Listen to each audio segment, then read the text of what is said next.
제가 지금 너무 떨고 있어요. 알려드릴게요. 눈치를 채신 분들도 계실 것 같은데 제가 너무 좋아하는 분을 지금 초대를 했어요. 정말 이런 날이 올 수 있다니 좀 너무 신기한데요. 자, 소개해드릴게요. 어느 한산한 카페에서 차 마시면서 이야기를 나누면 1시간, 2시간 아니 하루 종일이라도 계속 대화하고 싶은 그런 남자. 무엇을 물어보든지 명쾌하게 다 설명을 해줄 것 같은 뇌생남, 멋진 남자. 멋진 남자입니다. 양말마저도 매력적인 한양대 견임 교수이시자 라디오 프로그램 최강시사의 DJ이시자 또 TBS TV의 정준이의 해시태그를 진행하고 계신 저널리즘 비평계 아이돌 정준희 교수님, 갓준이를 모셨습니다. 안녕하세요. 안녕하세요. 정준입니다. 반갑습니다. 반갑습니다. 우리 퐁당 청취자분들께 인사 좀 부탁드릴게요. 예, 저도 이제 퐁당퐁당 매일 듣지는 못하지만 들어요? 예, 가끔 듣는 청취자인데요. 더 떨린다. 우리 귤리님의 좋은 진행 그리고 이제 아침을 여는 그 공장과는 굉장히 다른 분위기가 되게 좋아서 모든 분들과 함께 이 자리에 하게 돼서 되게 반갑습니다. 감사합니다. 네. 저 지난번에 3월 그때 25일이었나 아마 그럴 거예요. 그때 이제 해시태그 그 TBS TV에서 해시태그가 첫 방송이 하는 날 뉴스공장에 나오셨는데 홍보하러 나오셨다가 너무 한마디만 하고 들어가시는 것 같아서 어떻게 이럴 수가 있지? 안 되겠군. 모셔야겠다. 그래서 모시게 됐습니다. 근데 뭐 원래 이 시간 좀 바쁘신 시간이신가요? 어떤가요? 그러니까 매일매일이 좀 달라요. 강의가 있거나 그러면 이제 이때가 이제 강의 준비하면서 막 이제 움직이면서 그래서 이제 가면서 이제 듣고 뭐 이럴 때고요. 안 그렇고 이제 점심 보통 이후에 일들이 이제 약속이 있는 경우들이 되게 많아서 그래서 아침에는 좀 이렇게 뭔가를 준비하는 그런 시간들인 경우거든요. 네. 원래 좀 정해진 시간에 저희도 모시고 싶었는데 바쁘시다고 오늘 강의가 있으셔가지고 그래서 이렇게 오프닝 하자마자 모시게 됐습니다. 뭔들 김규리 다 좋습니다. 네, 여러분 오늘 제가 너무너무 죄송하지만 사신 방송 좀 할게요. 이해해 주시기 바랍니다. 되게 바쁘지 않나요? 프로그램도 지금 2개를 진행을 하고 계시고 그리고 강의도 계속 하고 계시잖아요. 네. 한 일주일의 스케줄이 어떻게 되시죠? 제가 이제 지금 라디오 진행하는 건 5일 진행하는 건 KBS 일라디오의 이제 열린 토론 저녁 토론 방송이고요. 예. 네네네. 그다음에 최강 시사는 예전 아침에 이제 잠깐 했던 거고. 예전 거군요. 예. 네네. 그리고 지금 이제 목요일 날 이제 TBS에서 밤에 이제 해시태그를 방송을 하는데 녹화가 오늘이 11회 그렇죠. 나가는 날이죠. 10일에 나가는 날이고 10시 반에 이제 하는데요. 보통 이제 화요일이나 월요일쯤 이제 녹화를 하거든요. 저희 제작진들이 이제 이틀 동안 편집하시느라고 엄청 이제 고생을 하시는데 그게 이제 굉장히 중요한 축으로 돌아가는데 또 이제 강의가 또한 되게 중요한 축이니까. 근데 다행인지 불행인지 요즘 코로나라서 온라인 강의를 주로 많이 하거든요. 오늘은 그러면 원래는 오프라인 강의였었다가 이제 최근에 이제 사태가 조금 안 좋아지면서 이제 온라인으로 이제 진행하는 식으로 돼 있습니다. 그럼 오늘은 온라인 강의를 하시는 건가요? 네, 그렇습니다. 네. 그렇구나. 그냥 다 좋네요. 그냥 어떡하지?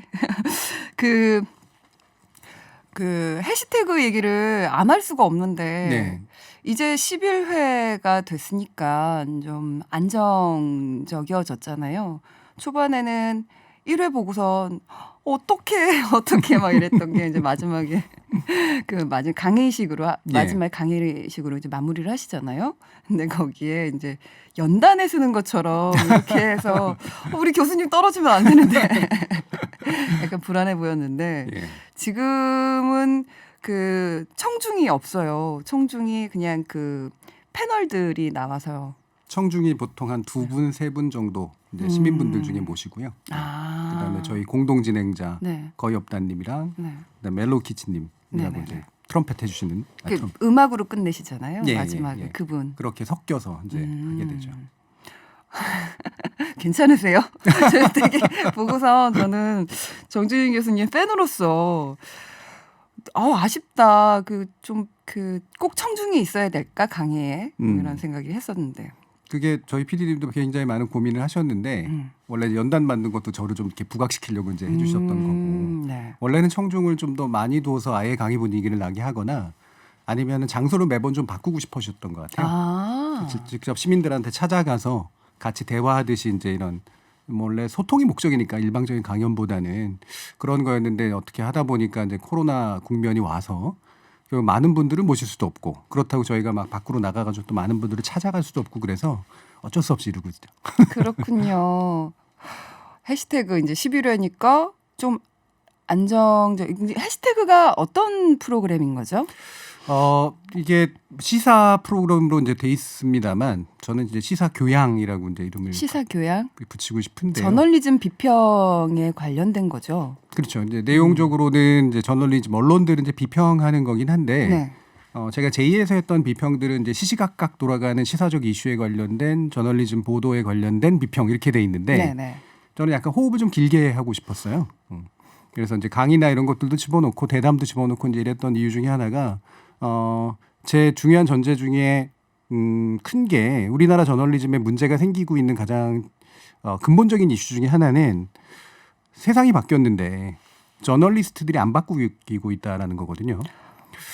많은 분들이 그렇게 느끼고 있습니다. 근데 이 저널리스트들이 왜 안 바뀌느냐? 저널리스트들은 상당히 학력 좋으신 분들이고 또 지적으로 훈련도 되게 많이 된 분들이고 정보를 다루는데 뭐 상당히 능숙한 전문가들인데 문제는 지금의 이제 정보의 양이나 시시각각 쏟아지는 지식의 양이라고 하는 게 과거의 취재 방식으로는 감당할 수 없는 상태에 온 거예요. 수많은 전문가들이 이미 포진되어 있는데 시민들이 전문가인데 그러면 이제 지식의 수준을 높여야 된다라고 이제 생각을 했거든요. 그러니까 그거를 저널리즘을 비평할 때도 지식의 수준이 좀 높아져야 되고 저널리즘 만들어낼 때도 지식의 수준이 높아져야 된다.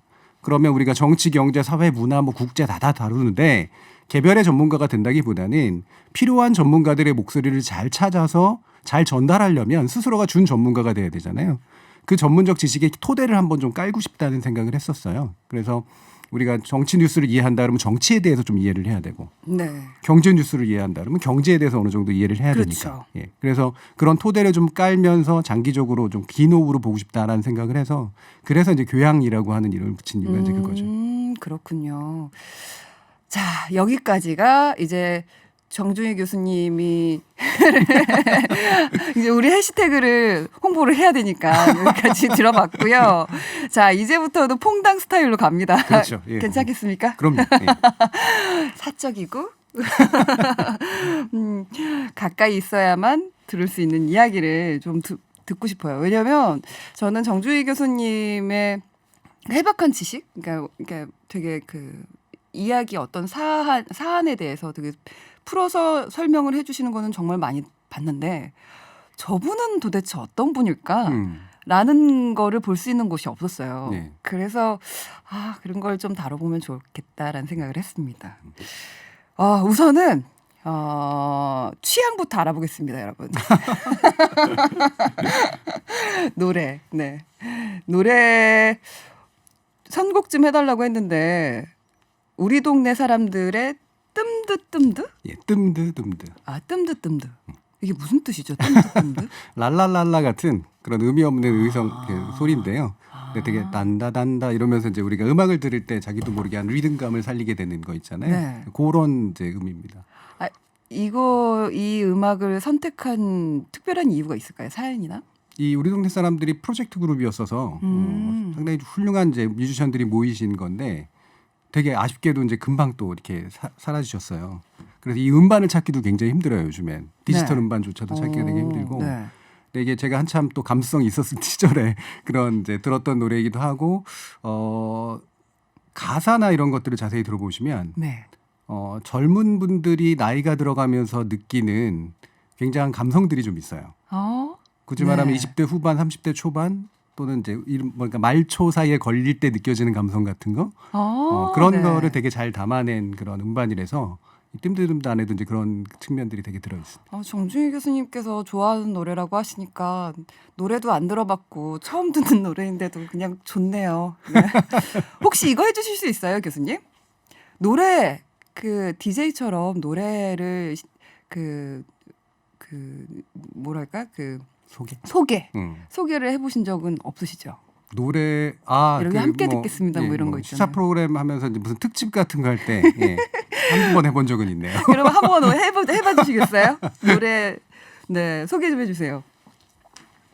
오늘 같이 약간 흐릿한 날에 들어보면 좋을 만한 곡인데요. 네. 되게 좀 흐릿하면서도 약간은 빠르기도 하고 정서적으로 또 고양시켜주기도 하고 그런 측면들이 있는 노래입니다. 우리 동네 사람들의 뜸드듬드 한번 들어보시죠. 네, 정준희 교수님의 신청곡 우리 동네 사람들의 뜸드듬드 함께 들었습니다. 유튜브 지금 채팅장에서 저를 놀리고 난리가 났어요. 더듬더듬 길디 정신 없음. 뜸드듬드가 아니라 더듬더듬이요. 저희 지금 그런 상태예요 지금. 네, 이게 어떤 느낌이냐면요. 저 퐁당퐁당 처음 시작 아무것도 준비가 안 돼 있고 이제 이름 하나만 놓고선 저희 시작을 했었거든요. 그래서 뭘 해야 되는지 또 뭘 봐야 되는지 또 어떤 말을 해야 되는지도 모르는 상태에서 이제 이 라디오를 처음 시작했는데 지금 딱 기분이 그때의 기분과 비슷합니다. 그냥 하얀 거예요? 그냥 너무 설레어서 떨리고 있습니다. 6838님께서 노래 처음 듣는데 정말 신선하고 깨끗한 느낌이 물씬 느껴진다고. 네. 같은 90학번인데 정준희 교수님 덕분에 자극받아서 책을 읽고 시사 잡지도 구독하고 있어요. 항상 고마운 마음이 있습니다. 한 6225님께서 해주셨습니다. 그러고 보면 저도 사실은 정준희 교수님을 알게 된 게 그리 멀지가 않아요. 그러니까 저도 그 K본부의 저널리즘 토크쇼 J를 보면서 저분 누구지? 저렇게 어떻게 명쾌하게 얘기를 해주시지? 그래서 자꾸 빠져드는 거예요. 최욱 씨한테는 이제 재미를 최욱 씨는 워낙 또 재밌는 분이시죠. 또 그렇게 행동을 하시지만 좀 많이 준비하고 공부도 되게 많이 하시는 걸로 알고 있거든요. 그럼요. 아주 스마트하죠. 네. 그리고 요즘에는 이제 시즌 1이 끝나고 시즌 2가 가고 있는데 강유정 평론가님의 이야기에 이제 보면서 재미를 보고 있는데 시즌 1 때는 사실 정준희 교수님을 보는 재미로 그리고 정준희 교수님이 어떤 양말을 신고 오셨을까요? 양말마저도 사랑스러운 그 남자에 빠져가지고 이제 정준희 교수님을 처음 알게 됐는데 아마도 많은 대중들이 그러지 않았을까? 정준희 교수님을 그때 발견하지 않았을까라는 생각이 드는데 지금 저널리즘 비평도 해주시고 해주시잖아요. 근데 이런 그 경력 언제 시작됐는지 좀 궁금해요. 예. 이게 뭐 제가 방송을 본격적으로 나온 게 이제 2년 딱 된 거고 저널리즘 비평이라고 하는 분야를 일반적으로 또 이제 접하지는 않으시기 때문에 또 제이가 했던 중요한 기여 중에 하나가 물론 이제 기존의 미디어 포커스나 미디어 인사이드 내려서 이제 미디어 비평이라는 분야가 없지 않았지만 그걸 되살려서 사람들이 이제 보도를 들여다보기 시작하게 만든 거 이게 이제 굉장히 큰 기여라고 생각을 하는데요. 원래 언론학자들이 했어야 될 역할이죠. 그리고 맞아요. 실제로 언론학자들이 합니다. 근데 하는데 저 같은 경우가 이제 흔히 갑툭튀라고 그러잖아요. 갑자기 툭 튀어나와서 이렇게 뭐 했던 사람인가 싶은 이제 그런 일들이 있으셨을 텐데 특히 제가 SNS를 안 하니까 더더욱이나 예전에 추적을 하기도 되게 좀 어려우실 테고. 근데 제가 뭐 한 작년에 재작년쯤에 활동을 시작하기 전에 한 10년 정도가 한국에서 이제 학계 활동을 주로 하면서 이제 공영방송이라든가 뭐 언론이라든가 그다음에 미디어 정책이라든가 이런 거에 관련된 여러 가지 뭐 세미나도 하고 발표도 하고 논문도 쓰고 뭐 이런 식의 이제 일들이 있었죠. 이쪽에 선행 작업이었다고 볼 수가 있는데 그게 이제 대중들이 직접 접하시기엔 어려운 것들이었을 거예요. 근데 뭐 저희 분야에서는 이제 특히나 방송을 정책을 하시거나 뭐 경영을 하시거나 이러시는 분들은 이제 아시는 영역이었지만 대중들이 보기엔 좀 어려우셨을 것이고요. 근데 그거를 이제 하다가 저희 이제 팀장께서 제안을 해주셔서 저는 언젠가는 이제 뭐 제가 막 TV에 나와야 된다, 라디오에 나야 된다 이런 생각은 없었지만 이런 학문적 성과나 비평이 사람들하고 소통할 필요는 좀 있겠다 이런 생각을 좀 했어요. 그래서 소통의 방식을 좀 고민하다가 갑자기 그렇게 하게 된 거였었고 다행히 이제 많은 분들이 이제 그 소통의 방식을 좋아해 주셔서 더 열심히 좀 하고 있습니다.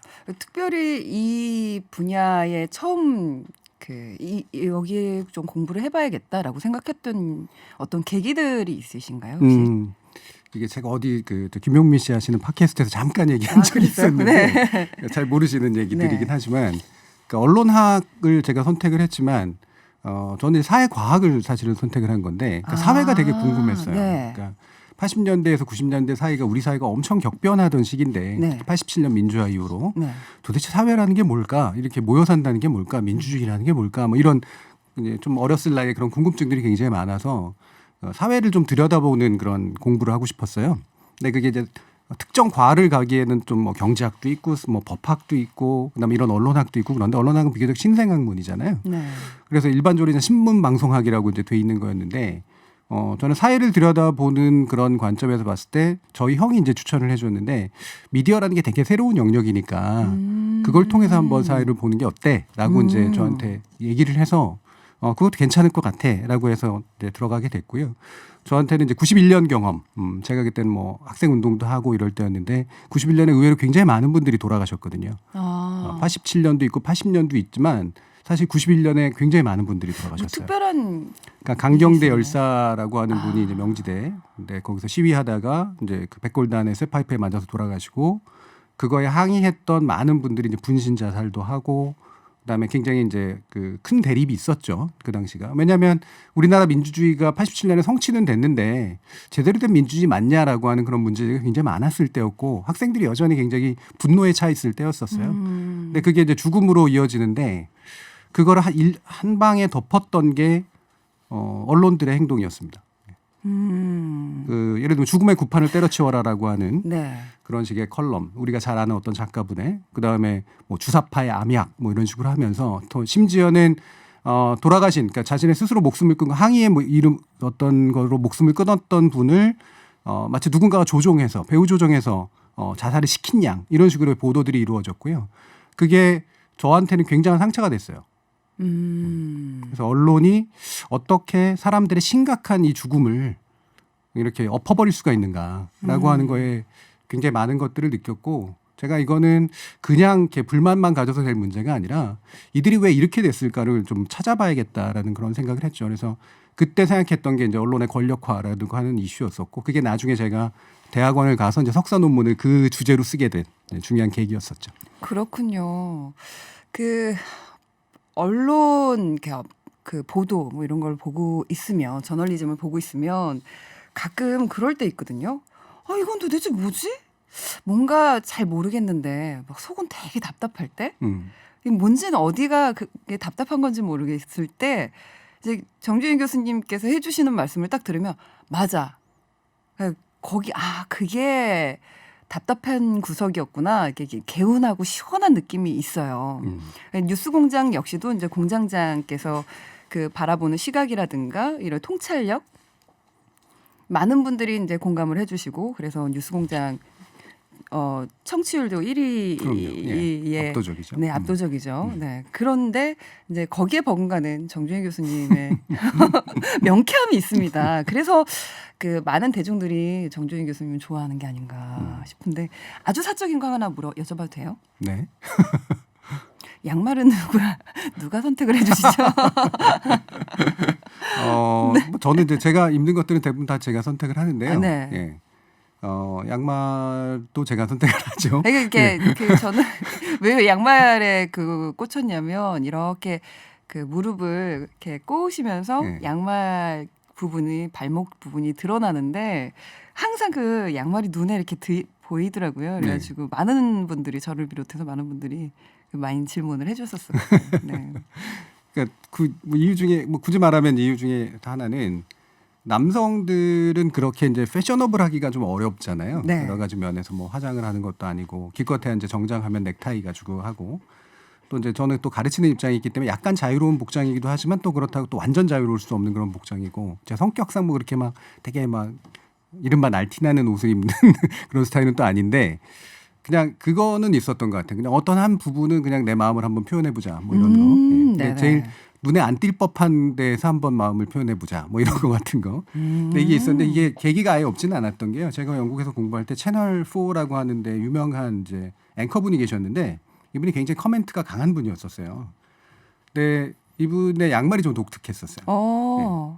그래서 그 양말을 어느 순간인가 사람들이 양말 가지고 얘기하면서 양말과 커멘트를 연결시키는. 저 그런 뉴스 본 적 있는 것 같아요. 그런 일들이 좀 있었는데 저도 그게 좀 재밌었어요. 근데 제가 그걸 의도했다라기보다는 그냥 저도 모르게 이제 선택을 하게 되는 것 같아요. 오늘은 약간은 전투적인 마음으로, 오늘은 좀 더 부들부들한 마음으로 뭐 이런 식의 그런 선택들이 좀 있고, 근데 그러면 뭐 이런 색깔을 하나 선택해 보면 마음이 맞을 것 같아라든가 이런 게 좀 있었고 일종의 의사 표현의 방법 같은 것도 있었지만 딱히 막 봐주시길 바랬던 것 같지는 않아요. 그러니까 일부러 약간 숨긴 건데. 예. 그렇잖아요.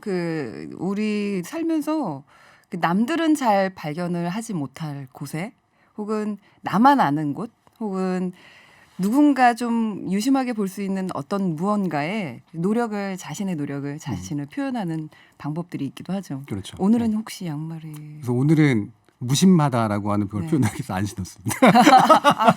퐁당퐁당 무심이라니요. 마음을 비우자. 그렇군요. 예. 일이 일이다 보니까 어떻게 평소 뭐 기사라든가 이런 걸 항상 보실 것 같은데 예. 쉬는 시간도 있으신가요?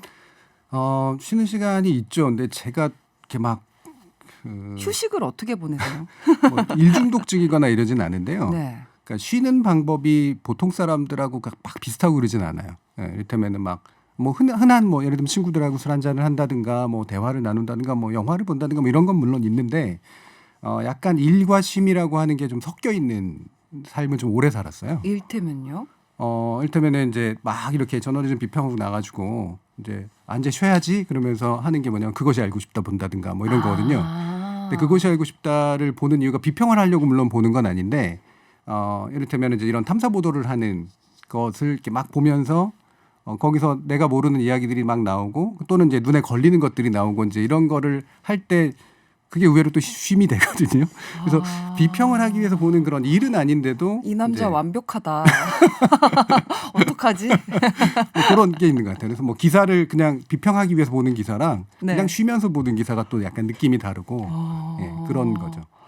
그래서 더 감사함이 느껴지네요. 감사합니다. 네, 감사합니다. 왜냐하면 왠지 저의 마음을 쏙 알아줄 것 같은 남자인데다가 세상을 바라볼 때 어려운 곳을 좀 소통을 하기 위해서 좀 노력을 그렇게 자신의 시간을 할애해서 노력을 해주시는 게 아닌가 싶어서 감사함이 있습니다. 자, 정준희 교수님과 얘기 나누고 있는데요. 조금만 더 이야기가 나누고 싶어서 잠시 전하는 말씀 듣고선 계속 이야기 나눠볼게요. 네, 저널리즘 비평계의 아이돌 갓준희 정준희 교수님과 함께하고 있습니다. 미디어 비평 가이신데 오늘은 그쪽 이야기보다는 이제 사적인 이야기를 좀 더 여쭤보겠습니다. 아까 전에 교수님께서 좀 쉴까 그러시면서 그것이 알고 싶다 보신다고 예. 하길래 0902님께서 그것은 마치 프로게이머가 쉬려고 게임방 가는 느낌이라고 라고 해주셨습니다. 혹시 좋아하는 거 좀 여쭤봐도 돼요? 제가 그게 제일 어려운 질문 중에 하나예요. 취미라든가 예. 취미는 아까 네 아까 얘기해 주셨고 좋아하는 거 일테면 저는 자연 되게 좋아하고 네 정말 반짝반짝한 자신이 이게 빛나는 사람들 있잖아요. 네. 자신을 자신 그대로 온전한 그런 사람들과 이야기 나누면은 되게 행복하거든요. 네. 뭐라든가 뭐 가족 저 너무너무 사랑하고 꽃 보면은 막 우울해져 있다가도 마음이 환해진다던가 이런 좋아하는 것들이 이렇게 있는데 혹시 교수님은 어떠신가요? 이게 모범답안을 먼저 좀 해야 될 것 같긴 한데 공부가 재밌으세요?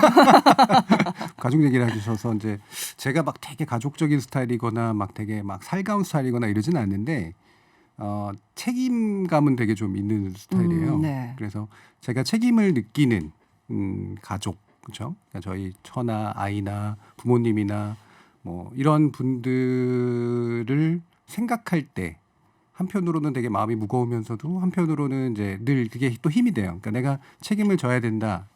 그리고 나한테 그 책임을 주도록 만든 어떤 상황이라는 게 저한테는 굉장히 좀 그게 좋은 것인 것 같아요. 예. 그러니까 이게 이제 뭔가 길러낸다라고 우리가 양육이라는 표현을 쓰는데 아까 식물 얘기도 하셨잖아요. 네. 사람의 이제 마음속 한 가지에는 누군가 함께 자라나거나 길러지거나 길러내는 거에 대한 어떤 상당한 선호가 있는 것 같아요.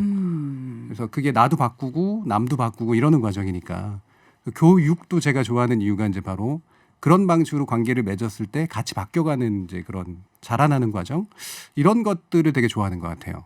와. 그래서 뭐 예를 들면 예전에 제가 정교조 그 막 만들어질 때 정교조 선생님, 그러니까 제 고3 때 정교조가 만들어졌는데 그것도 네. 제 인성의 형성에 굉장히 크게 영향을 미쳤는데 지금도 이렇게 몇 가지 찡한 장면들을 생각해봐라 그러면 대부분 그랬던 것 같아요. 그러니까 누군가와 함께 관계를 맺고 같이 바뀌어가고 믿음을 갖고 이러는 과정이 가지는 이제 되게 따뜻함과 울컥함 같은 것들이 있잖아요.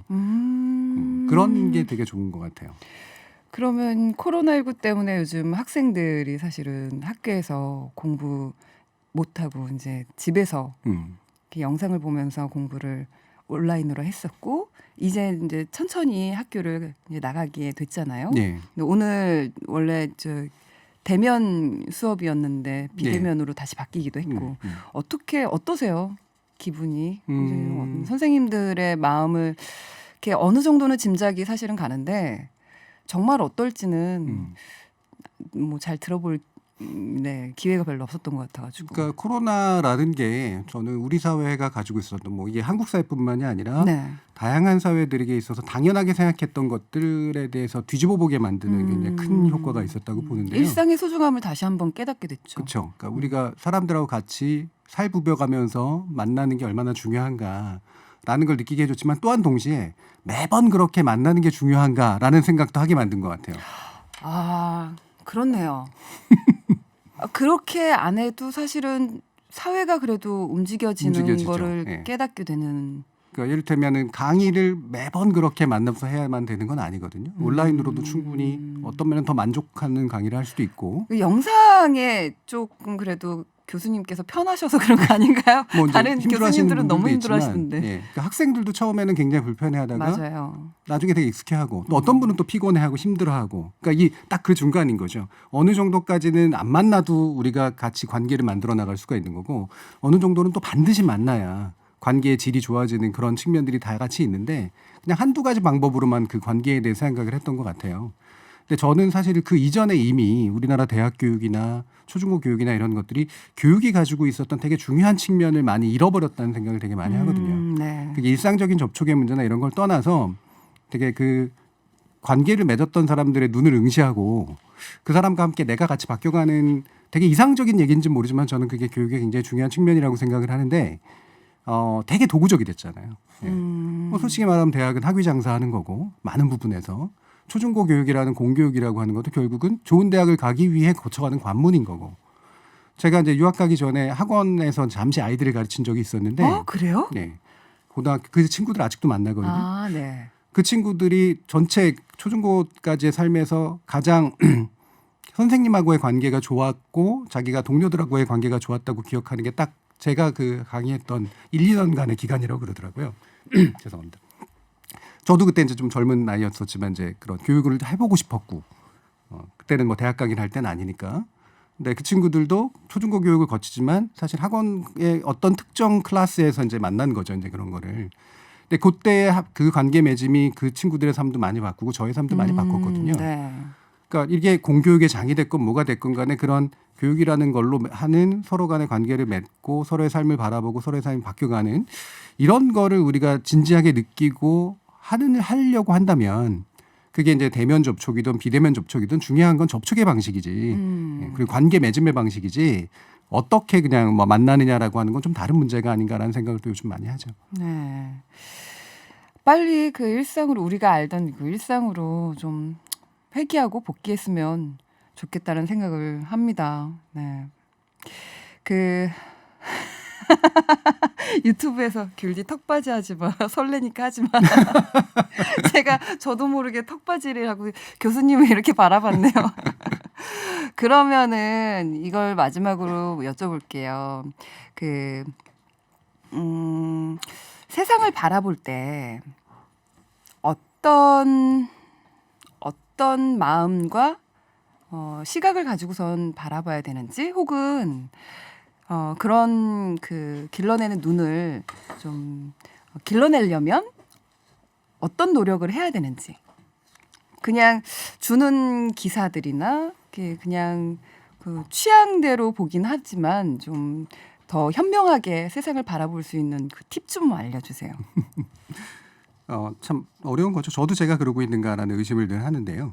늘 자신을 의심하시는군요. 네. 그러니까 세상을 바라본다라고 했을 때 저는 중요한 거는, 가장 중요한 태도는 애정이라고 생각을 해요. 애정. 네. 그러니까 애정이라는 게 막 예뻐해야 되고 사랑해야 되고 뭐 이런 게 아니라 뭔가를 바라본다라고 하는 건 마음을 쓴다는 거거든요.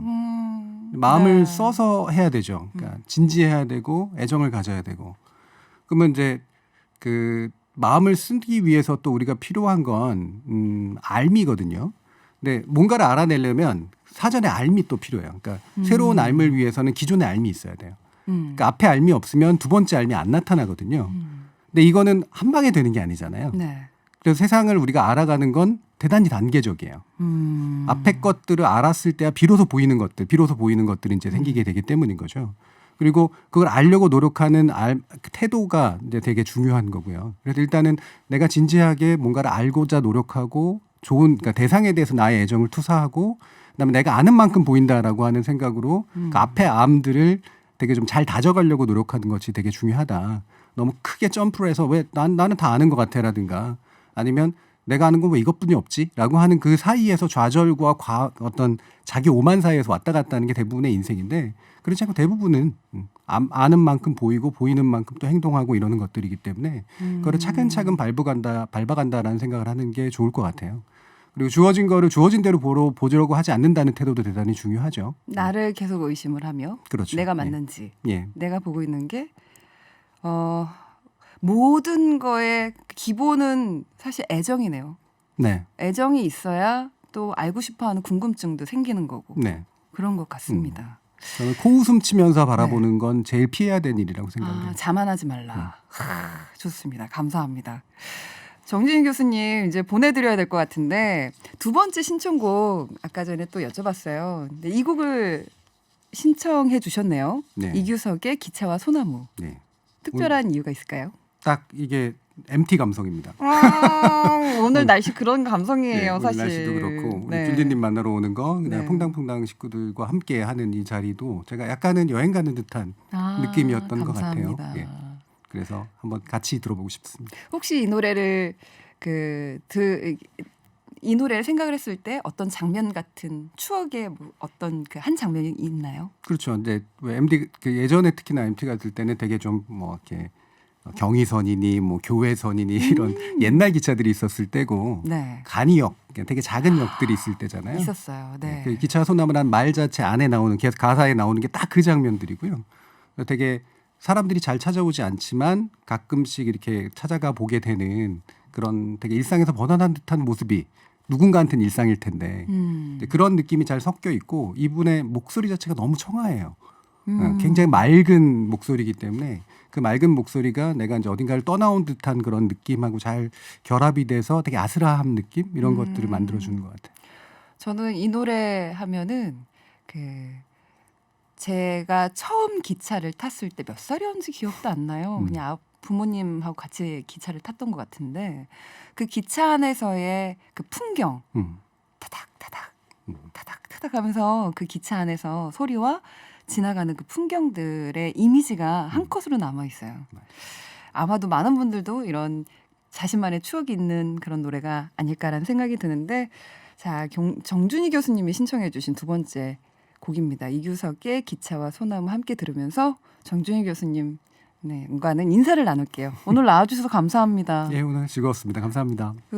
오늘 11회 네. 10시 30분, 네. 저녁 10시 30분 TBS TV로 방영이 되니까요. 해시태그 많이 봐주시기 바랍니다. 또 떨려. 큰일 났네. 네, 오늘 감사합니다. 예, 감사합니다.